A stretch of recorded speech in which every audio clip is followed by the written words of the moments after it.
Hello, hello, ऐकू येतंय? Dinesh sir,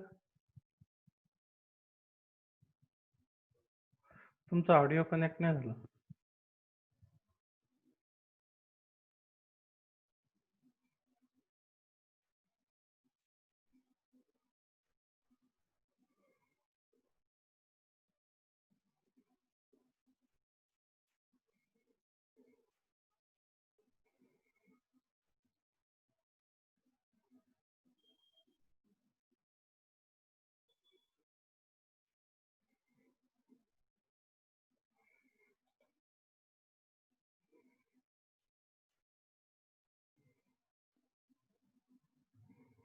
ऐकू येतंय मॅडम? दिनेश सर, तुमचा ऑडिओ कनेक्टेड नाही. हा, आता कनेक्ट झालेत. Welcome madam. Sorry for that spelling mistake. नाही सर, काही नाही. नंतर मी करेक्ट केलं बाकीच्या मेसेज मध्ये. Okay okay sir. So I will make both of you co-host.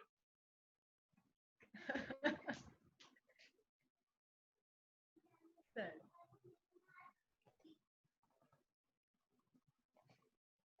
I made you the co-host and Dinesh. Okay sir. We will wait till 10 minutes past 8 o'clock. Okay sir. Then we'll start. Vinod has joined. Hello, Vinod sir. Good evening sir. Good evening sir. आपण एक 10 मिनिटं वाट बघूयात. 10 म्हणजे 8 वाजून 10 मिनिटापर्यंत. Yes sir. Right. चालेल. Good initiative on your part. Everybody actually should know what others are doing in covid treatment. Right. मला वाटतं लवकरच सगळ्यांनाच चालू करावं लागेल ट्रीटमेंट. अशी परिस्थिती नाशिकमध्ये येईल कदाचित. निश्चितच सर. सध्या all beds are full in the civil. Critical patient घ्यायचा म्हणजे एकदम बेडच नाही शिल्लक. आणि मला वाटतं कॉर्पोरेट्स मध्ये पण आता बेड फार फास्ट फुल व्हायला लागतील ना. कॉर्पोरेट मध्ये पण जे लोक ट्रीट करतायत त्यांचे बेड्स फुल होत आहेत. त्याच्यामुळे हळूहळू बाकीच्यांना पण म्हणजे everyone should know at least how to treat so that when the need comes then everybody is ready. Right sir.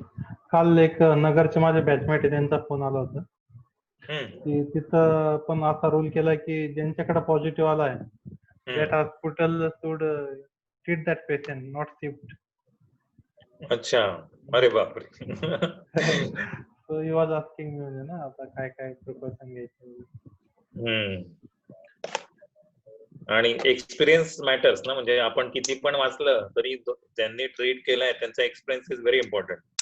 Experience sharing साठी this meeting is very good म्हणजे प्लॅटफॉर्म.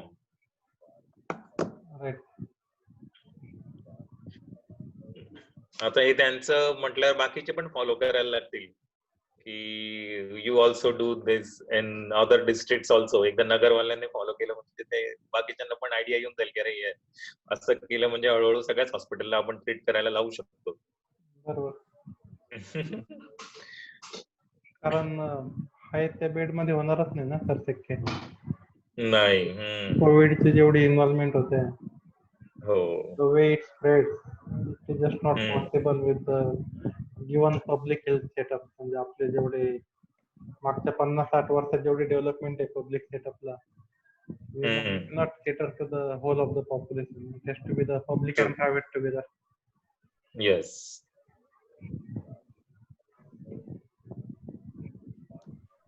चालेल sir. 10 मिनिटापर्यंत. Yes sir, I will mute. Yeah.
Vijan sir has just joined. Vijan sir, welcome. Sujit, Vinod, Sandeep. Sujit sir, are you online? Vinod. Vijan sir, good evening sir. Sir, you are on the mute. Yes, yes, I am there. Okay. Okay. Yeah. You can hear me? Yes, Yes. sir. Yes, sir. We will wait for the 10 minutes for all the people to join. Then we'll start. Vijan sir. I'm back in India. Yes, sir. Welcome. Joined Friday. Yes, sir. आवाज कमी करा. Basically, the idea is to share the experience of the people who are already treating it along with all our colleagues so that it becomes easy and it becomes we can share the experience.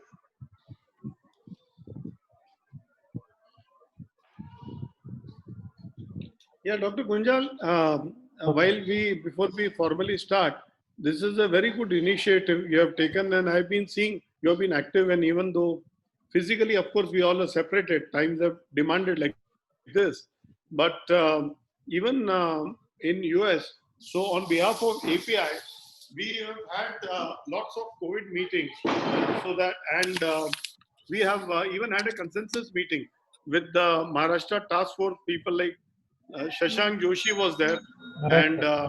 Dr. Ashit Hegde, who is one of the top in the country. They are my class fellows, so it was easy to mobilize. And all our physicians were there. We had very useful recommendations, and we have to keep having these upgrades because so many new things are coming, and many things are being disproved, and certain newer features because humanity has never seen this virus till 6 months before. So, Right, sir. and you people are doing such a good job, really to say. And हमारे तरफ से भी जो little we can do, like for example, yesterday we procured about a dozen high flow nasal oxygen, which we have put in. We plan to keep this meeting every Friday, once a week. That's good. Yeah. Yes. So maybe next time we will take that issue of how to use that high flow nasal cannula. Yes. Yes, we can have the video demonstration for all.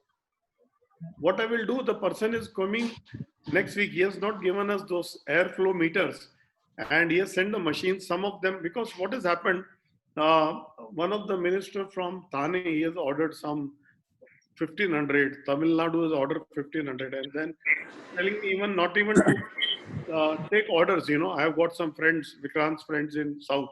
So they are coming. Vijan sir, you have to, I feel that you have to make a video of the demonstration, whatever he is going to give. So we have to make a proper video We have already done it. Now I'll tell you, Yeah. you can even go to the YouTube and see it right now. But this person is coming next week. You see, the machine was, these machines were lying in this Bhiwandi godown. And lying that, it took him 3 days to get permission and a tempo. And yesterday he just came and, sort of dumped it in my hospital. And I had to request everyone, ke bhai apna apna le lo. Even our API has got one.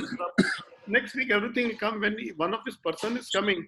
So what I will suggest that Dr. Gunjal is there, and we will put it again on this Zoom or whatever, and he is going to demonstrate. And this is going to happen next week. So whether we can record that, we'll have. Aapki ye jo meeting hai, is it being recorded, doctor? Yes, sir. Yes, sir. It is So recorded. may I request you, okay, I will contact you directly, Yes, sir. Dr. Gunjal.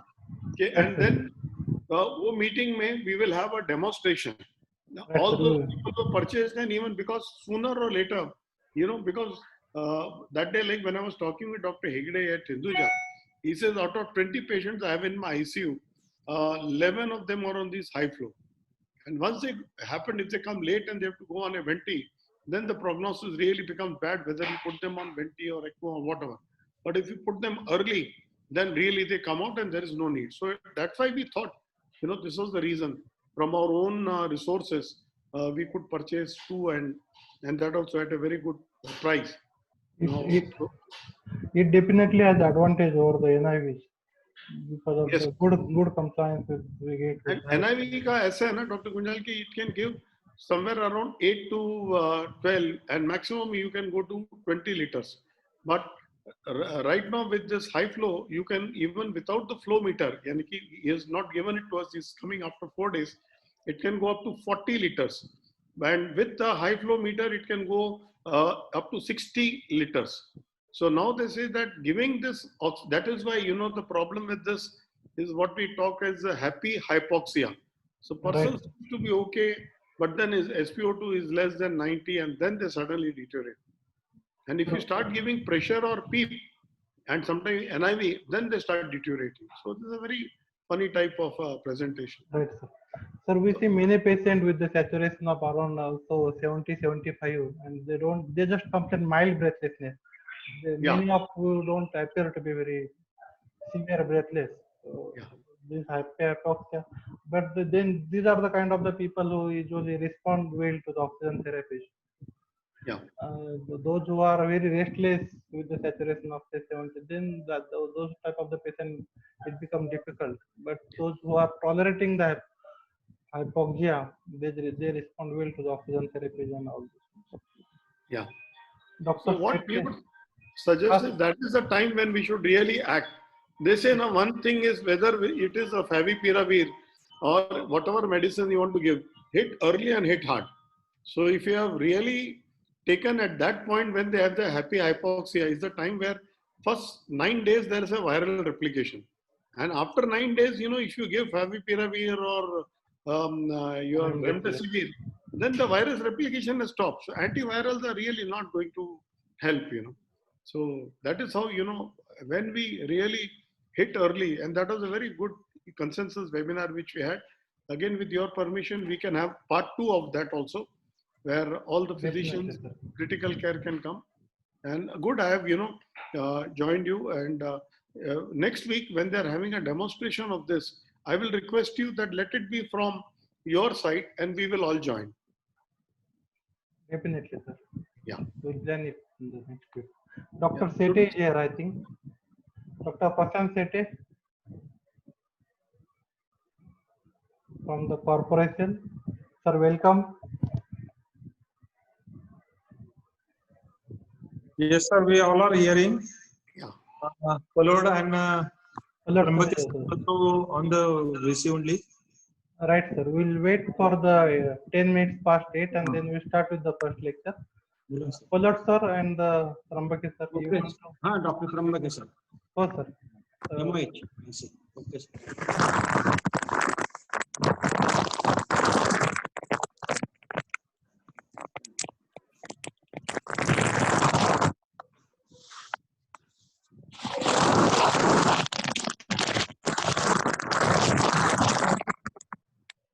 Sandeep, sir. Audio mute, sir. Audio चालू आहे ना? याच्यावर? Audio, sir. Oh, sir. Audio, sir.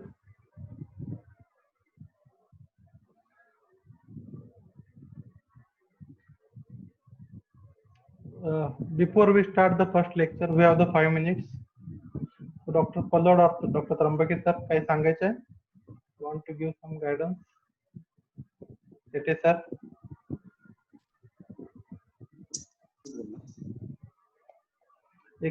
Hello. हो sir, एक 5 मिनिटांना आपण lecture चालू करू. तोपर्यंत तुम्हाला काही गायडन्स द्यायचं असेल. Hello hello. हा, नाशिक मध्ये जो डेथ रेट वाढतोय ना, तो कमी करण्यासाठी आम्हाला काय काय करावं लागेल याबद्दल आम्हाला थोडी माहिती मिळली तर बरं होऊन जाईल. डेथ रेट कमी करण्यासाठी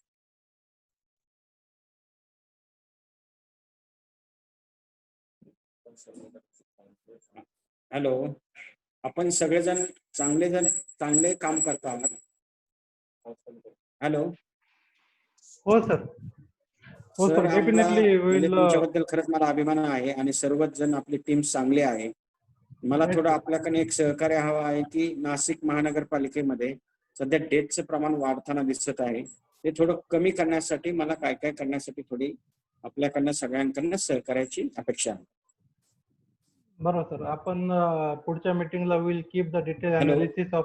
हो सर, आपण स्टेरॉइड कधी वापरायचा आहे, परत आता आपण आयबीपी फ्लूइड टॅबलेट्स आलेले आहेत, इंजेक्शन्स कधी वापरायचे ह्याबद्दल थोडी गाईडलाईन्स मिळाल्या म्हणजे बरं होईल. Right sir. आपण डेथ अनालिसिस सर्व कॉर्पोरेशन हॉस्पिटल आणि बाकीचं आपलं सर्व हॉस्पिटलचं करणारच आहोत. त्याच्या अनालिसिस नंतर will keep a detail Hello. Talk on. हो सर. आपलं डेथ अनालिसिस झाल्यानंतर will keep a detail talk in maybe in the on the next Friday. What are the things आणि how we can proceed and to avoid the आपण mortality rate कमी करण्यासाठी अजून काय काय करू शकतो आपण त्याच्याबद्दल डिटेल सिनियर लोकांचं पण ओपिनियन घेऊयात.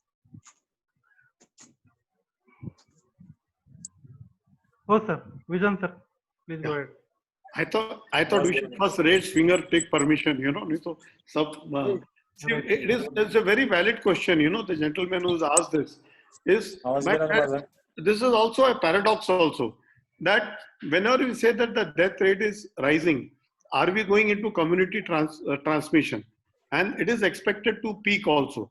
But whenever you start increasing, because this is what I was seeing when 2 weeks when I came from US, that they have the maximum death rate more than in India. So does it mean that we are more developed than them? The reason is not. The reason is that testing has increased. So most of the time people used to, be scared of getting tested. And that is why they used to, underreport and the deaths were less. But now as the testing has increased to know the real facts, then so-called, but what is also happening, when the inhibition also goes away, if people test early, then we should make it more liberal. This is my opinion. Then people will take treatment early. In fact, the crux of our all discussion is that today, why this death occurs in 3 to 4% of all the patients. One is because of comorbidities, those who are senior elderly people.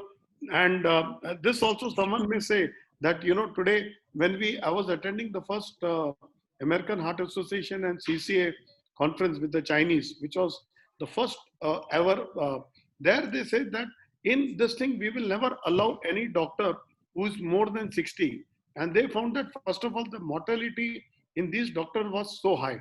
And all our resources were going towards treating them because they were our own colleagues and they were the senior people. Same thing happened in Europe. And what Shashank said, that this figure of 60 should be kept to first. I said 55. He said, no, it should be 50. So this is one thing how we can protect. This is how not only for the treating doctors, but even for the public. Second is if you make the test very liberal, then people will come and get testing done very early. And if they pick up early, because the best thing is if you hit early and hit hard, that is the crux of the whole thing. And once you do it, then you will really have a good later on outcome. Most of the time when people come, when the viral replication is almost over, which is after 9 days, and then we are giving costly drugs which are actually not going to act. And then when cytokine storm occurs, this is what kills. And that is the time these are very costly drugs which may not work. So I feel if we want to reduce, our best is that containment is the best thing our government has done, which people there in US have failed. So this is our plus point. Again, we have to be very strict about this. We doctors have to spread the message. And a lot of testing, remove the inhibitions. Even today, people are, even in our hospital, all the infarcts which are coming late. They're coming with heart failure. Already they are bad because they were scared, if I go, I may get COVID. So I think these myths should be in the press, in our discussion. We should note down these points and then say these are the outcomes. So more testing, if I have to, put it again, early hit hard, and then put it into the press that, and actually the numbers are not increasing. This is going to be the peak. There is a community transmission is going to occur. And that is what everyone knows. We will certainly be able to contain. And I think Nasik is doing one of the best job. Sir, I would like to say something. I strongly agree with the vision, sir, that early hit has to be done. Because what we are, I am looking after daily many patients in the OPD. What is happening, what is the mistake right now is happening with this situation is that the patient who is having early symptoms like fever or something, whatever the symptoms we know, they are in a most dangerous transmission phase. Means they are very highly infective patients. And we are taking these patients as a casually. I am looking after all the scenario in the city that these patients are roaming here and there, and they are taken as a very casually, and they are spreading the infection all over. we should clinically target all these patients. We should start early testing for these patients, and we should hit the patient with the treatment as early as possible, because these patients are roaming here and there and they are spreading the infection, as well as they are not getting any treatment, and then they land up with the ARDS and they come to the some tertiary center, and then they started with the treatment. Means majority I am seeing the patients, those who are getting the treatment almost after getting ARDS. This is the right now current situation in the city, and that's what the mortality is increasing in our city, because we are not hitting the patients early, because we have to screen these patients in the respiratory clinic early, and they should get some sort of treatment early, and we should start testing them early, and they should get treated early. Definitely very good, two valid points. As Dr. Vijan sir has said, we should be targeting more testing so that we can have the earlier diagnosis. And as Sujit sir has said, even the fewer cases, because we have seen many people don't present with the respiratory symptoms. They just come with the fever and the severe weakness. So I think we will start with the first lecture and we'll keep the discussion at the end of the two lectures. Shall we go ahead with the first lecture? May I request Dr. Dongde madam, please start with the presentation. You can share the screen and start. Dongde madam, are you online? Yes, sir. Yes, sir. I'm there. Yes. Please share the screen.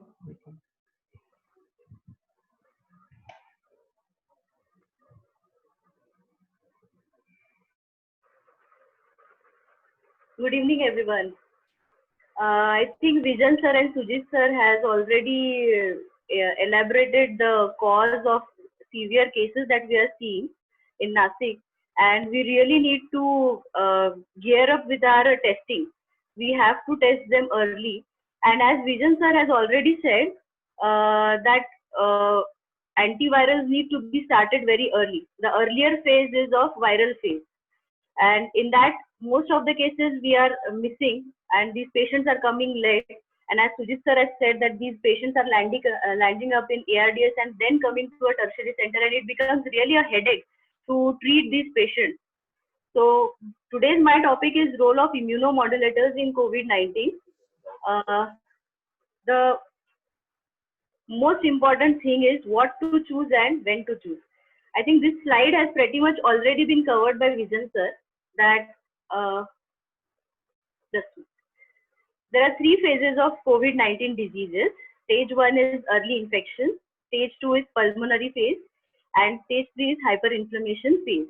In the first stage of early infection, the viral load is very much high. The virus is replicating at a very high rate. And at that time, the patient start to have mild constitutional symptoms, maybe malaise, weakness, fever of around 99.6 degrees Fahrenheit, dry cough, and lymphopenia. In the second phase, what happens when this viral load is decreasing and host immunity response is getting started? The second phase, in the pulmonary phase, the lungs get involved, and the patient experiences shortness of breath with or without hypoxia. Sometimes the PaO2 by FiO2 ratio is less than 300, which can be diagnosed as abnormal chest findings, transaminitis, and maybe some low to normal procalcitonin. But the third stage, which is the most dangerous phase, is the hyperinflammation phase, where the host immune response is too much, so that the patient lands up in ARDS, SIRS, or shock, maybe cardiac failure. And in this phase, we see that the inflammatory markers are very much high. The CRP level, LDH, interleukin-6, D-dimer, and ferritin levels increases. And if the patient develops viral myocarditis and develops cardiac failure, then his troponin and NT-proBNP is also elevated. So the main thing is here that in the earlier stage, when the viral load is very high, we should start with either oral or IV medications, antivirals, either favipiravir, or if oxygenation is required, then remdesivir with chloroquine or hydroxychloroquine. And in first stage, there is no role of steroids. If oxygenation is proper, then in the stage 1, where there is viral replication, there is no role of immunosuppression like steroids or tocilizumab. In a borderline phase where the viral response is decreasing and host inflammatory response is building up, and if the patient develops hypoxia, there we can think of immunosuppression depending on the patient's clinical scenario. Now, starting with steroids. Steroids showed very great response in MERS and SARS patients because in both the cases there were inflammatory changes and diffuse alveolar damages. Now, on the 16th June 2020, WHO announced that there is reduced mortality in patients receiving oxygen and ventilatory support. There was a UK-funded trial which also in which we have also observed that there is a reduction in the risk of death in COVID-19 patients on ventilator by 35%, on oxygen by 20%, and thus reducing the total 28-day mortality rate by 17%. And now we are heading towards combination therapy of dexamethasone and remdesivir, as both have complementary effects by different mechanisms. Now, in current scenario, the indication of giving steroids is progressive deterioration in oxygenation, rapid worsening on imaging, and excessive activation of body's inflammatory response. Now, as we know that there are two types of steroids. This is very basic: glucocorticoid, which acts on glucocorticoids, and mineralocorticoid receptors. The specific glucocorticoid receptor, those acting on glucocorticoid receptors, they give anti-inflammatory effect and but the side effect is hyperglycemia.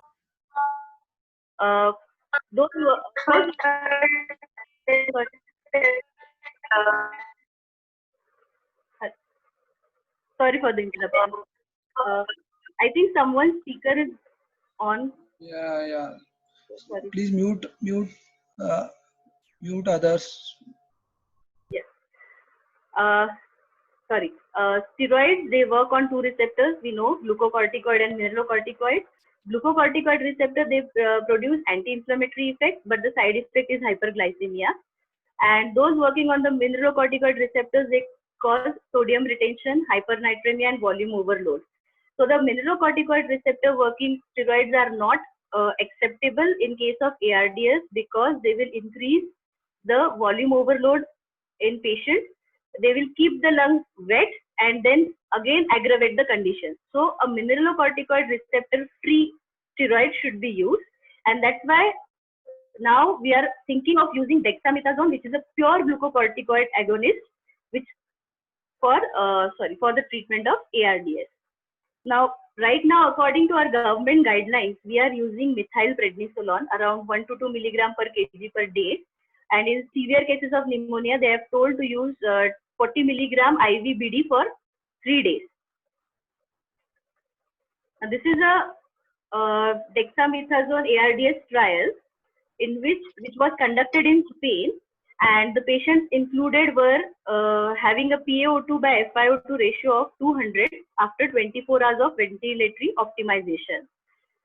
They treated their patients with 20 milligram of dexamethasone IV for 5 days, followed by 10 milligram daily for the next 5 days, and their endpoint was ventilator-free days.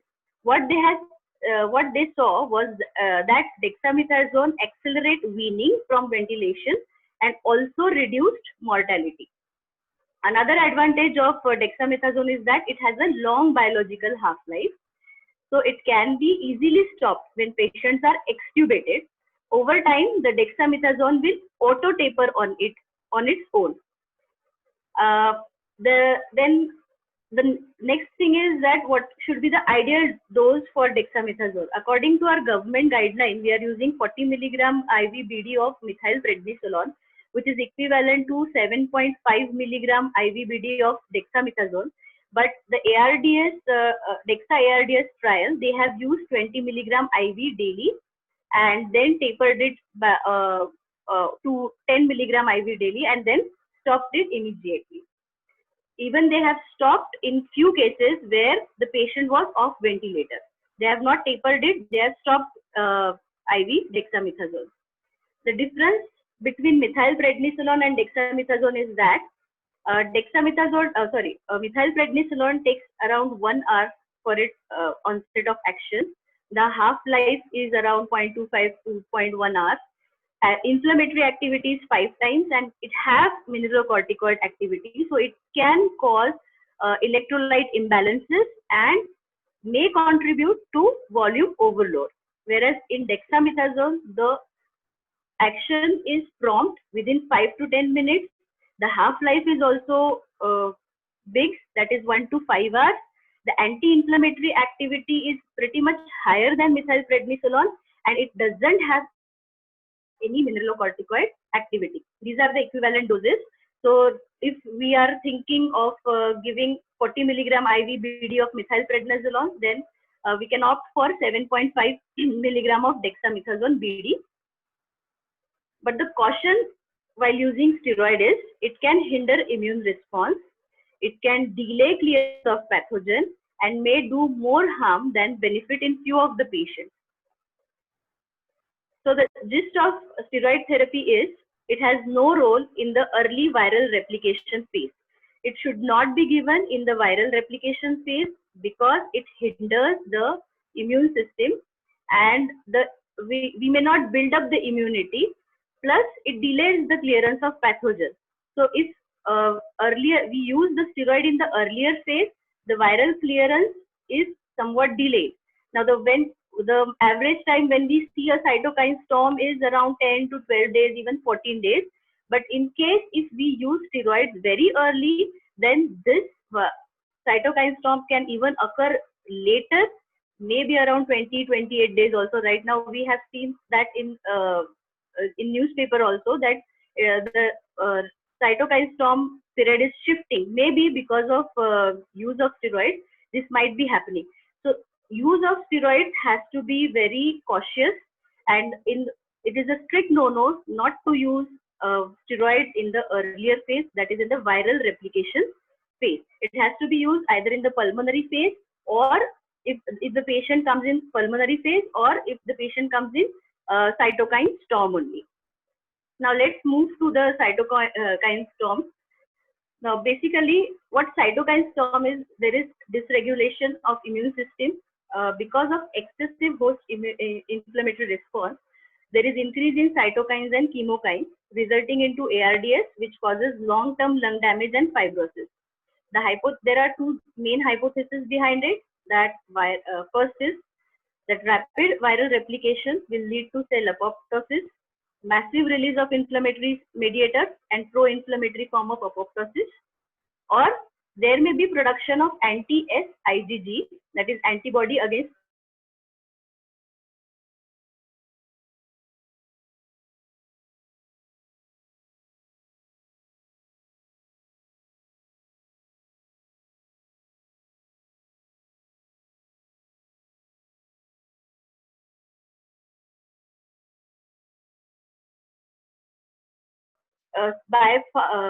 so far we are using only tocilizumab, and in few cases eculizumab is used in Mumbai. In Nasik we are using tocilizumab. It is a recombinant humanized monoclonal antibody against interleukin-6 receptor, and they are used as off-label drugs for cytokine storm in COVID pneumonia.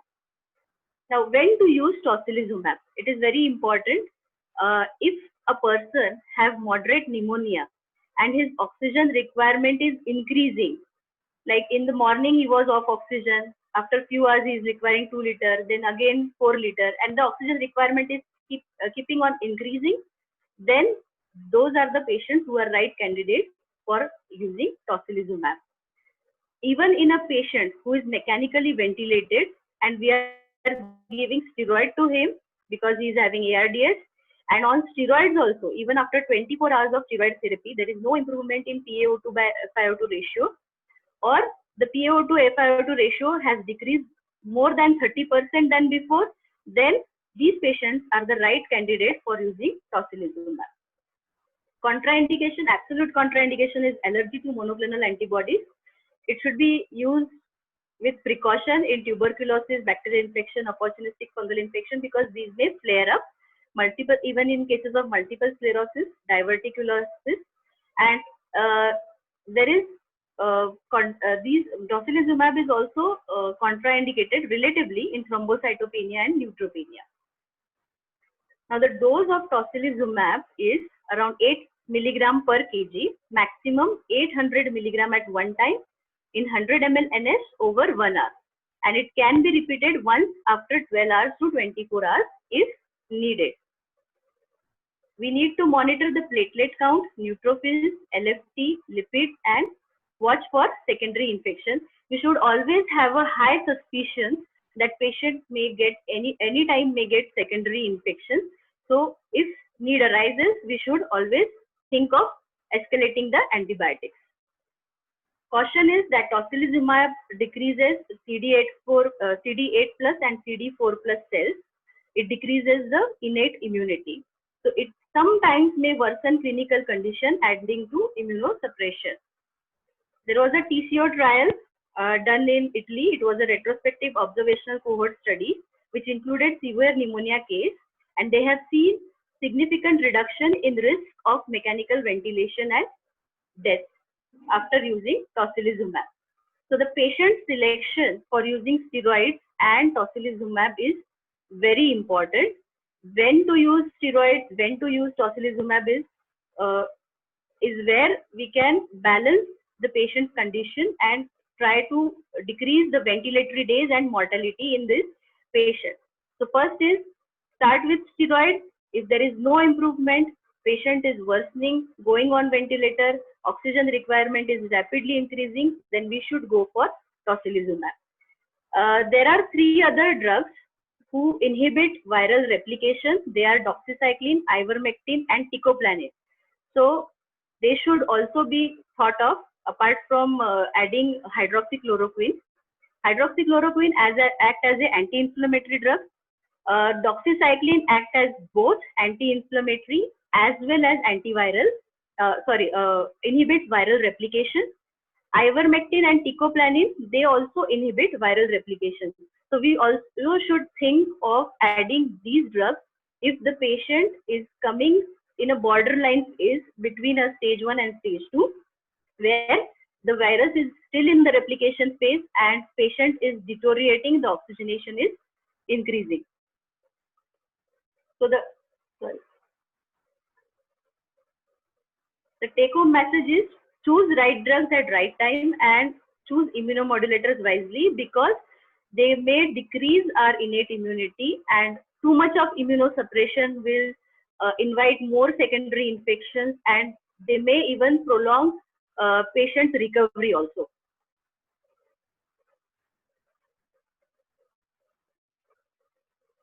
So I think this is what immunomodulators are in a nutshell. Yeah. Sir, I think yeah. You have to stop the share of the screen, and Dinesh will share the screen now. We'll keep the questions at the end of both the lectures. Yes. Dinesh sir can share the screen so that Yes, we go on to the next lecture. Prior to presentation, as Madam had said that those 4 phases of 4 phases of infection, I will just share this. I could not introduce this picture into my slides. I will just have a look at this when we should actually. So just look at the diagram over here. As Madam has rightly said that there is phase of viral replication and phase of body immune response. So if we hit at the, as Dr. Vijan also had said that if we hit at the right, sorry.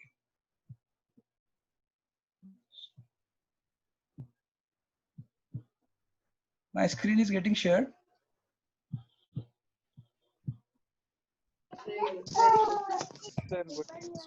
Hello. Sir, screen share होते but mail. Yes, sir. Your screen is getting. Okay.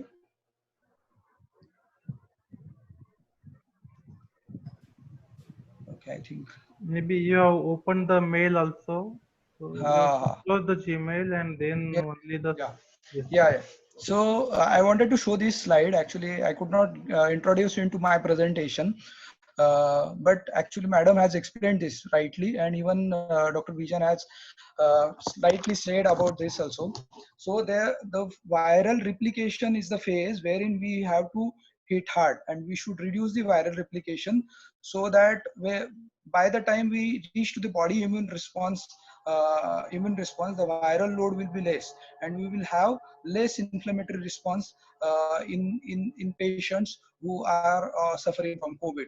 So and that's why the role of early viral antiviral is there. So we'll start with presentation from here. So there are two, as we all know that there are two antiviral drugs which are available right now in the market. One is remdesivir and other is favipiravir. So I will talk about both these drugs in a short. So remdesivir, we know that in 2002 we had SARS COVID-1 infection epidemic, and at that time there were certain drugs which were utilized, and then MERS COVID-2, which was in 2012. At that time also some drugs which were utilized, and remdesivir and favipiravir, these were the two drugs which had shown some activity, in vitro activity against the uh, uh, uh, against the COVID-2. Okay. Just slide is not getting. Okay. So basically, remdesivir is a broad spectrum antiviral drugs which was developed by Gilead Pharma, and it has demonstrated its in vitro activity against many of the viruses. SARS-CoV-1 virus in 2002, and then MERS-CoV-2 in 2012, and Nipah virus and other respiratory viruses like RSV and Hanta and Ebola virus. But as we were not having much of the options in this epidemic, so emergency use of remdesivir have been approved for COVID-19 by regulatory authorities of USA, Europe, Japan, and India. It is basically a prodrug which is active form of GS444112224, and active form of remdesivir actually inhibits the RNA-dependent RNA polymerase and thus targeting the viral genome and its replication process. Hello. Yeah. On 27th of June 2020, Ministry of Health and Family Welfare India released a new treatment protocol for COVID-19, in which remdesivir was considered as a treatment protocol in patients who were having moderate disease or patients who were on oxygen, without any other contraindications like raised SGOT, SGPT, or any kind of severe renal impairment, or patients who are pregnant female or lactating female or children less than 12 years of age. In all those patients, they have recommended dose of remdesivir of 200 milligram IV on day 1, Yes, followed by 100 milligram what for we are next saying is 5. you are that Gmail image only. Do you have Yeah. do you have the other Hello. to share? Do you have the other presentation to share? But what we are seeing is only that favipiravir screen. Okay. Just You have to close this screen and you have to close this screen and open the another screen. Okay.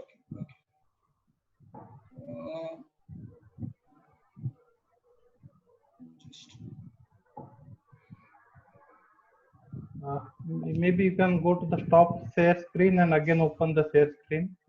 Okay.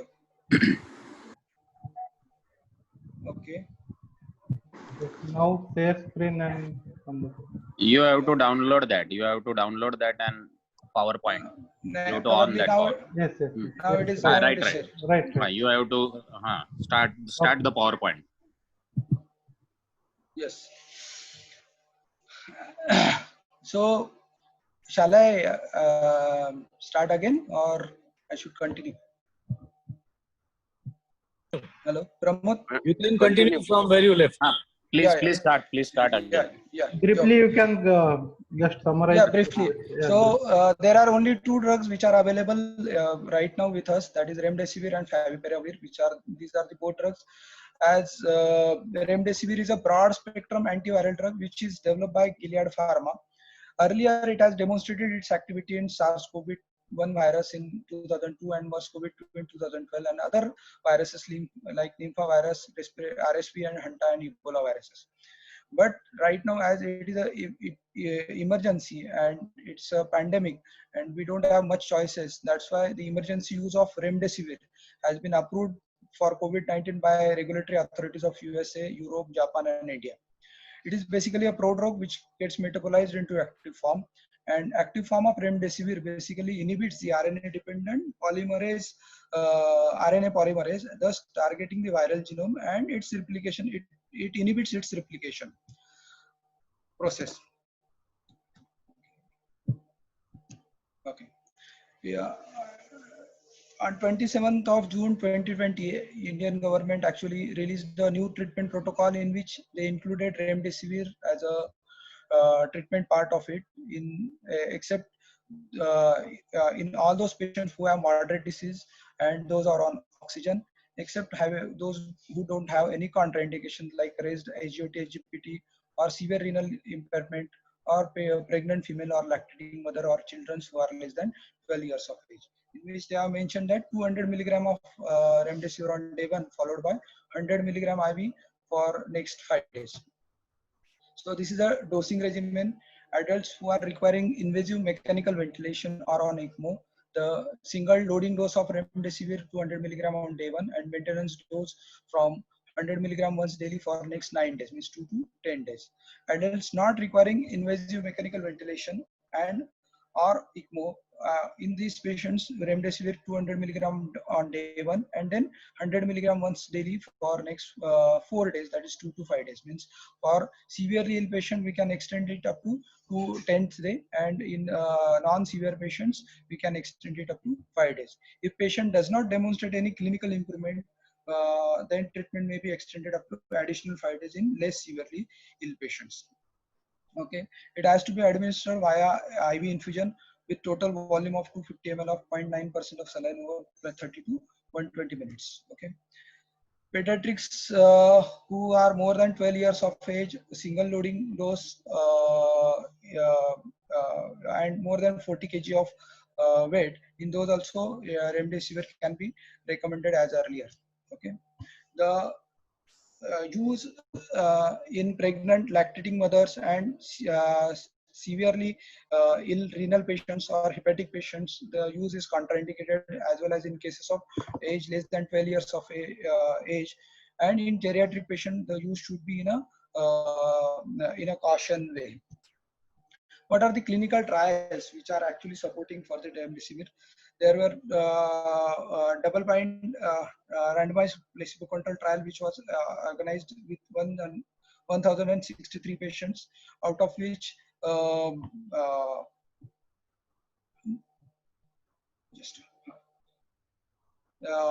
either they received 200 milligram of loading dose of remdesivir on day 1, followed by the 100 milligram, or placebo.